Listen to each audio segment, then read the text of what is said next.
they may know you, and that your Holy Spirit would come and comfort them whenever they need you. I pray, Lord God, that would you raise a generation that is better than ours.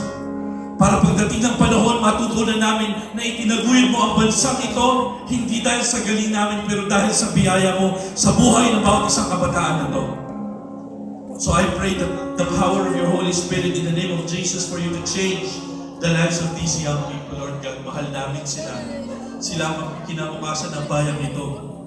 Kaya patuloy mong pagpalain ang kanilang mga buhay, kanilang mga pamilya, at kanilang kinabukasan. Ito ang aming samot dalangin sa makapangyarihang pangalan ng Panginoong Jesus. Lahat ay magsabi ng Amen.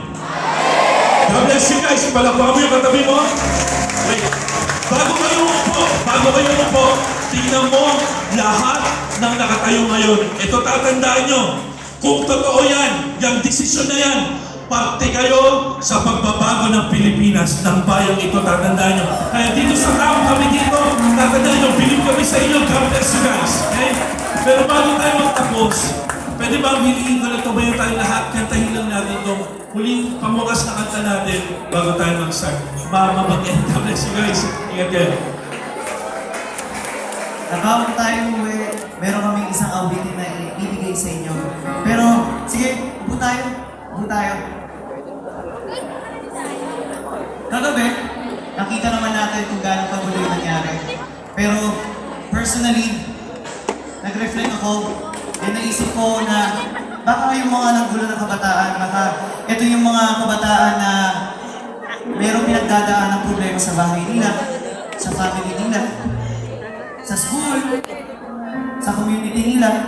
Kaya yung frustration nila, yung galit nila, yung pupunta dito. Kaya binubuhusan dito. Kaya sila nagpunta dito dahil hindi nila mahanap yung pagmamahal na kung saan sila nakatira. And as much as so many reasons para magalit kami, para kamuhian sila, dahil lang gulo sila dito sa camp. Hindi. Naisip namin na itong camp na to ay ginawa para sa kagaya nila. Para sa mga kabataan na kagaya nila, isumbong mo ito sa Panginoon. Dahil tandaan mo, na may hilig si Jesus Christ.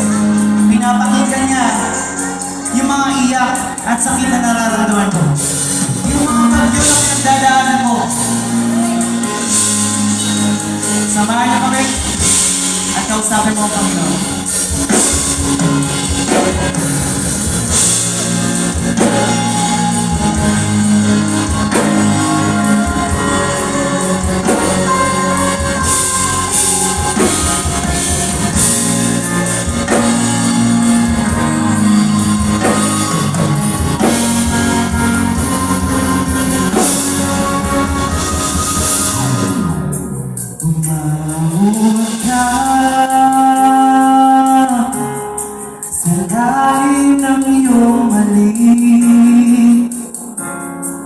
Pagkakamot ka,